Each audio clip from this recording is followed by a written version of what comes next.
when the spaceship is grounded for a mechanical checkup that most of the crew helps with, but your knowledge of alien tech is limited to that button means go, right? Then there's not much to do. I've been stuck with cleaning duty on other similar overhauls, which was fair enough, but it sucked. So I was delighted today to find that Moore was giving the Hovercycle a once-over in the cargo bay, and didn't mind letting me help. "Is it hard to ride?" I asked, while he shone a flashlight into the fuel tank, standing on the tips of his tentacles to get a good look. I've never actually gotten to. "I wouldn't say so," he replied. "The balancing function is top-notch, and the brakes are reliable." Paint sorted through the toolbox, organising wrenches and whatever.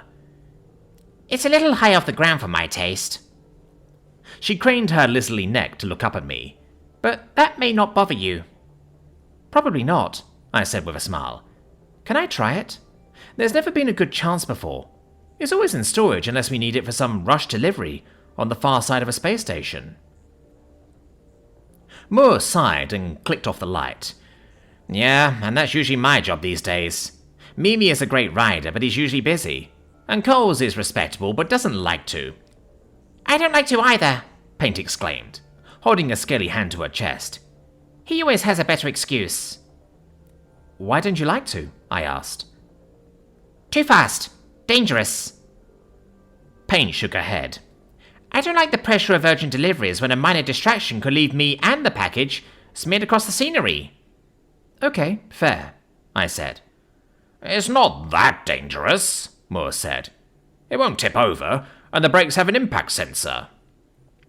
"It feels that dangerous," Paint insisted, lashing her tail and looking away. I said, "I guess you can't really drive slow without being late, huh?" "Oh, some deliveries have plenty of time, but it's still too high off the ground." "Can I try?" I asked again. It really doesn't sound that scary to me. "Sure, why not?" Moore tightened the fuel cap and consulted the checklist. "We're almost done here." The rest of the checklist was quick. I helped by holding things and occasionally reaching with my long human arms, while Paint was in charge of the toolbox and unscrewing things with her claws. "And done," Moore said, as he finished the checklist with a flourish. "Let's take it outside where you won't crash into a wall." "I thought you said there were impact sensors for that," I reminded him, as he clambered into the seat. They're not perfect." Paint hit the controls for the bay door, toolbox already set aside, and I followed as the Hovercycle whirred quietly out onto the alien landing pad. I reflected that this really was an ideal place to practice riding. Only a couple other ships were parked at the moment, some distance away, and the settlement was set far enough back that people wouldn't be bothered by the noise and whatnot of landing spaceships. Everything else around us was dry, rolling ground, with hills in the distance, and not so much as a cactus to dodge around. "You twist this to go forward," Moore said. "Turn it the other way for backward, or just a little too slow down. It's pretty intuitive once you're moving." "Just don't twist it too far," Paint said. "It can go really fast." "Right, I'll be careful," I said. "Do I steer by leaning or turning the handlebars?" Moore gave me a few more pointers on the basics, with Paint adding cautionary tips, and soon enough they let me get on. It wasn't really human-shaped like an Earth bike, but it was close. "Okay, so I'll just aim to go over that way, then circle back," I said. "This way for forward, this way for backward?" "Right," Moore said, tentacle walking up onto the ramp. "Start gently," Paint said, as she scampered up beside him. "Got it." The motor was already on and burbling away, so I held on tight and gave the throttle a minuscule twist. The bike scooted forward. With Moore and Paint offering encouragement behind me, I eased it out across the smooth ground with no trouble, giving a couple experimental leans to get a feel for the auto-balancing mechanism. It really was good. Then I sped up a little, and was honestly impressed with the stabilizing gyros, or whatever. Even on sharp turns, I didn't feel like I was in danger of being thrown off or skidding out of control, which is pretty great. I still had a traumatizing memory of bike riding as a kid, and running over a tin can that slid out from under me. But there will be no scraped up arms today. This hoverbike knew what it was doing. I gave it some proper speed. I zoomed over a couple low hills, laughing at the change in pitch while the hover engines adjusted to catching air. I spun in tight circles and a gradual curve, leaving a faint trail of dust behind me, where the wind of my passing had kicked it up.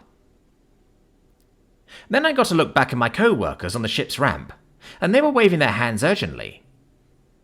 I straightened out and looked around in alarm. Was some local beastie or natural disaster right behind me? Nope. Not unless it was invisible, which I wasn't ruling out. I powered back toward the ship, worried now, and braked to a stop that felt pretty darn perfect for my first time out. Are you okay? Paint yelled, rushing over. Yeah, why? I looked behind myself again. Wait, you weren't out of control? Moore demanded. You were going that fast on purpose? Yeah. Should I not have? I took in their worried faces. It felt pretty safe. You're right about the balance, that's great. What? Paint exclaimed, while Moore laughed. Why would you go that fast on purpose? It's fun?